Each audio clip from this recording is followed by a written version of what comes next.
Welcome to day 2 of Riot Fest. I'm backstage in the media area, which looks vaguely prison-like, but I assure you it's lovely. Car Con Carne sponsored by SopelSolar.com, S-O-P-E-L, Solar.com. Brent Sopel, who used to be a Chicago Blackhawk, who was on the Stanley Cup winning team. Brent Sopel is going to help you switch to solar. There are tax credits floating around up there, both on the local and national level, that will expire at the end of the year. So now is the perfect time to get in on solar, save a bundle, nothing out of pocket. Just go through the consultation online. It's fun to do, and it could change your finances for the better. SopelSolar.com. It's Car Con Carne. Let's eat in the car. It's Car Con Carne. And now here's the star of our show, James Van Alstyne. Do you miss the 1990s? Do you miss all the great music from that period? Grunge and punk and indie? Think about if you could time travel back to the 90s. Think about all the cool shows you could see. The Pumpkins at the Avalon or at Lounge Jacks, or Wesley Willis, anywhere. Think about just being able to zoom back in time and hang out in the middle of Chicago's legendary music scene. The best way to time travel back? It's the new novel, 90 Days in the 90s, a rock and roll time travel story. It's the ultimate novel about the 90s and Chicago's music scene. Join record store owner Darby on her trip back to the 90s in Chicago as she jumps on the gray line to time travel back to her carefree 20s, soaking up all the pop culture and rock and roll nostalgia you could ever imagine. To learn more, go to 90 Days in the 90s, get a signed copy while you're there, signed by author Andy Fry, or just pick up the book on Amazon or wherever it is you buy books. All right, we're backstage at Riot Fest. I'm James Van Alstyne. That right there is Jordan from Alexisonfire. You heard me, Alexisonfire. The band is back together. We are, yeah. I kind of thought you all hated each other. No, funny enough, we've never hated each other.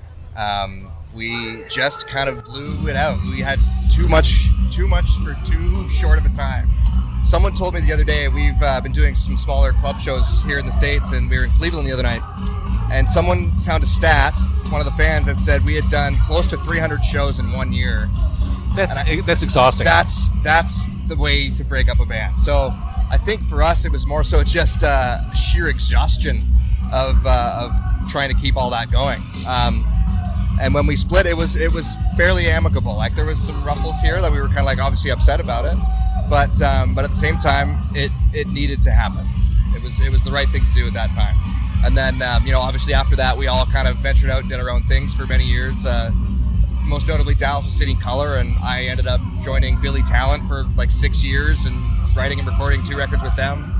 And the other guys in the band, like Wade has a wonderful career doing film and television scoring and all kinds of crazy stuff.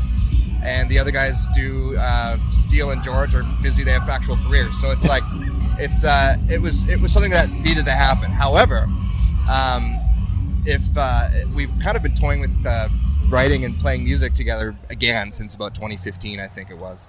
Nothing really on the horizon other than just having fun, and we kind of missed each other.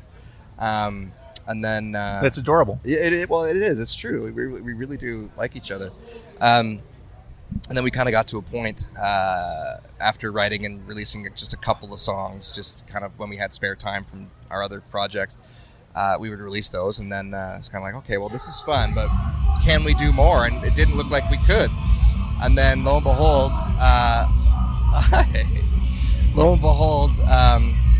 the pandemic came, and all of a sudden, all City and Color touring was canceled. All Billy Talent tour was canceled. Everybody was in the same city for the most part, and studios in Canada never closed. So it was almost the ideal situation for us, and obviously we weren't seeing any family or friends either. So we created a little bubble. And we had a ton of material that we've been kind of loosely working on over the last decade. And so we kind of just hit the ground running, and we're like, yeah, this is feeling really, really good. Let's just keep doing this. All of a sudden, we're like, dude, we're like making the record right now. It just kind of happened. It was just kind of a thing. And then before you know it, it was done. And you recorded it basically live in the same room together. Yes. That's old school. It is. We've kind of always done that. We get a really, it's very old school.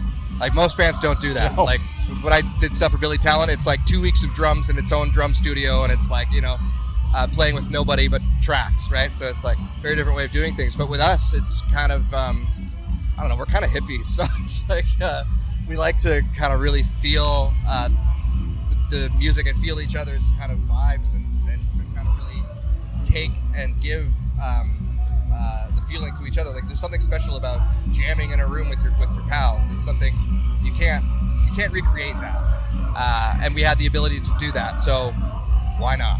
It takes we don't overdo it either. We'll do 5 to 8 kind of takes, and usually there's something good enough in there that we'll be able to get something out of it. So very rarely do we have to really tweak anything or re-record anything. It's just kind of all there. We do a little bit of touch-ups here and there, but no, it is what it is, and we don't mind flaws in music. It's kind of right. That's rock and roll, right? Yeah, exactly. Like there's miss hits here and little, it's just kind of. You're not Radiohead. No, exactly.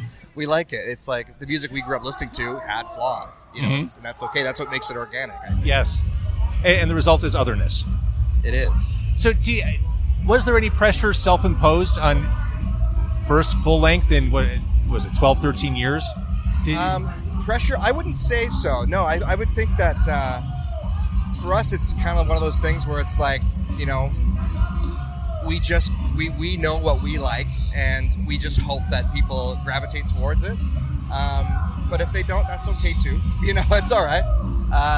But pressure, I don't think so. For us, it was, like I said, it was like a beautiful moment where we really couldn't do anything else. So let's write and record this record and really, enjoy each other's company in such a strange fucking time in the world. So I think it was not only was it therapeutic from a sense of being able to write music and play music with your friends, but just the state of the world and all the crap that was going along with the feelings that go along with that.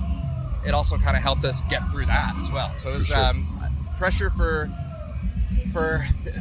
releasing the record. I don't think so. It was more so just a really passionate, fun experience for all of us. That's so good to hear. I'm all in for everything you're saying. That you're doing it for the right reasons and it feels good. Yeah, absolutely, man. And that's we've kind of always strived to do that, I think. So here at Riot Fest, you'll see a bunch of people, and you'll see this on the road forevermore. People who grew up with you. Yeah. Who came up with you.